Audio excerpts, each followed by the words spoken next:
So, hey guys, we have already done the very first part of our contract, that was to write a vault in Solana, and it has been so long. Uh, I'm not making excuses, but I was busy or entangled in some of my personal tasks, and it took a lot of time. But now I'm back. So, before we even dive deep into the architecture diagram and code and test and all other stuff of an escrow. Escrow is basically our second contract that we are going to write. I would like to first give you a brief idea about what exactly is an escrow, why do we need it, what's the use case, and everything else. What I know about escrow and what you should know about escrow, even before trying to write a contract or trying to interact with the program itself. So, in layman term, let me give you an example, or let's create a scenario. Let's say there's a person A and there's a person B. A has diamonds and B has squares, and they wants to trade with each other. Let's say A has diamonds but he desires squares. B has squares but he desires diamond. Uh, so a joke came into my mind that people desire what other have. They don't care about what they already have. So never mind. Lame joke. But yeah, the condition is this: A wants square and B wants diamond, let's say. But in a healthy world scenario where everyone can trust each other, they can trade it, right? A can send them diamonds and B can send them back square. But in an online world, which is like the 24th century, is completely filled with online stuff, and people don't trust each other. Even I don't trust anyone. So let's say, if what if A is a good person, A ends up sending him diamonds, but turns out to be a fraud and B never sends him square. So he's in loss, right? A is in loss. Similarly, what if B is the good person? He ends up sending his squares first, but he never gets back diamond in returns. Even if they both trust each other, like, you don't trust what exactly is happening behind a person's mind, right? What if you send them stuff and after that uh, they try to ditch you, or they try to, like, it happens. You can't trust anyone.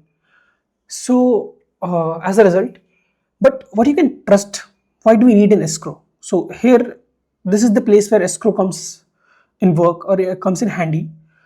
Escrow is a contract, right? You cannot trust the person, but you can trust the code, which is open source, which is put there on chain.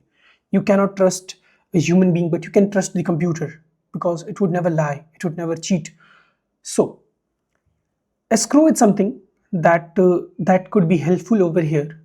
What exactly it does is, instead of A sending his diamonds directly to the B, we have a contract, or we have a Solana program where A would send his squares, or sorry, send his diamonds. So A would send his diamonds to C, which is our contract, and C would keep it safely locked in a vault. And along with diamonds, A will also send the requirement, right? A is sending him 2 diamonds, so he will also let the contract know that I need this much square in return for this much diamonds that I'm sending you. So let's say he also tells the contract that I need 3 squares. And now the work for A is done. A can sit and relax at his own house. He don't have to do anything. Now let's say B comes to the picture and he see the contract has 2 squares. The contract has 2 diamonds, and he wants that 2 diamonds in return. And he also sees that the contract mentions, in return for 2 diamonds, I'll have to provide the contract 2 square, or sorry, 3 square. So what exactly he does, he might not trust the person A, but he trusts the contract, right? The contract has written, if you transfer or if you interact with the contract, I'll take 3 squares from you and in return I'll put, or I'll give 2 diamonds to you. So what exactly happens? Apparently B interacts with the contract, and ideally it should happen that the square should be transferred to C then to A, but that's a waste of compute unit, right? What's the point of transferring the things which is man in the middle, because there is no use for it. uh, when B interacts with the contract, what contract does is it takes those square from B and transfer them all to A directly, correct? And then in return it gives the diamonds to the B, and hence the work is done. Now A doesn't have to trust B, B doesn't have to trust A. They both can trust the contract, and they can interact with the contract to do the trade or to perform the trade. So this is, in a layman term, this is why a person would need an escrow. There are other use case too, but this is the simple, most simple explanation that came to my mind. So now we can start to a little bit get into the architecture diagram itself. So an escrow contract has basically 3 instructions: make, take, and refund. Comparing it with the story what we just had, make is the moment where user A created the escrow. So make is basically the very first thing that user A did. When it basically transferred his funds to the contract with the requirement that I want 3 square in return for 2 diamonds. That instruction could that instruction is basically to make a contract. After that, the second thing that we discussed was when user B interact with the contract and he sees that I need to give my 3 square in return for 2 diamonds. So he does that, right? So that instruction was take. We never discussed refund. So refund is basically what? Let's say user A or user 1 uh, knows the value of his own diamonds and he does not want to trade anymore. He's happy with his own diamonds. So he wants that back, right? So he should have a medium to get that back from the contract. So if the trade has not been done yet, he can basically interact with the contract and he can get his diamond back. So that's basically the refund instruction. So um, starting with the very first instruction that we have is a make. So in make instruction, what exactly happens? Uh, User A transfers his funds to the contract itself. So in order to store the funds that was transferred from user A, contract needs to create a vault, right? And a vault is basically an ATA. So if user A transfers, let's say our escrow is a type of escrow where we are giving user an facility to trade like SPL tokens. So in order to store an SPL token, we need an ATA, which we can consider as a vault in our contract. The very first thing that our contract does is to create a vault to store the asset of user A, and it also creates a PDA where it stores all the informations regarding who was the maker, I mean who is this user A, what is mint A, I mean what is the asset that he is transferring. In this case it would be a diamond. What is the mint B, what he needs in return, right? How much amount he need in return. Seed and bump. So basically seed would be the seed for PDA, and bump. After that, make instruction does only 2 things. It initiate or it inits the escrow PDA, and it does the transfer from user A account to our contract vault.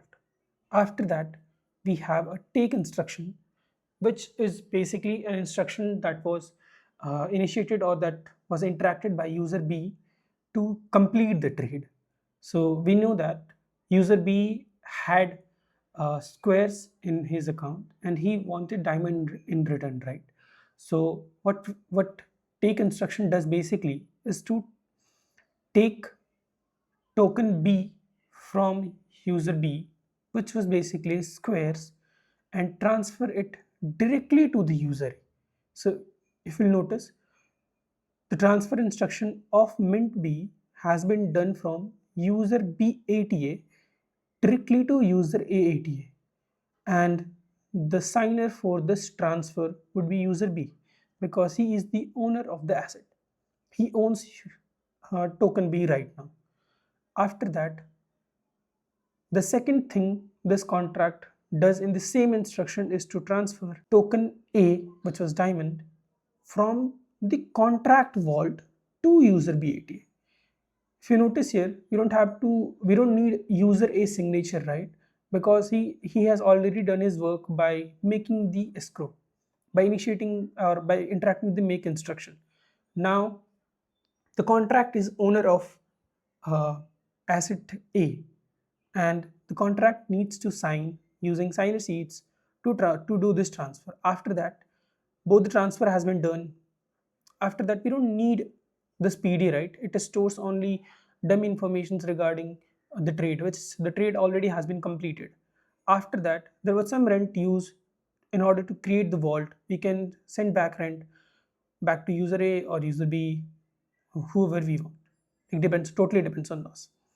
After that, we have the last instruction, that is refund. So in refund, what exactly we do, as we decided that, let's say user A does not want this trade to be continued, right? Nobody has interacted with the contract yet, and user A asset are idle there, so he wants his asset back. Let's say in our story, he wants his diamond back. So what he will exactly do, he'll interact with the refund instruction, will transfer token or the diamonds from the vault to user ATA.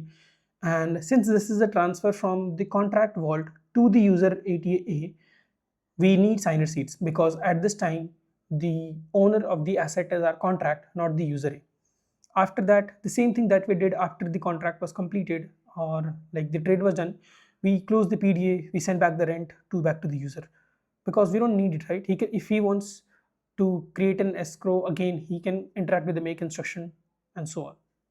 So yeah, I think now we can start to get into coding part.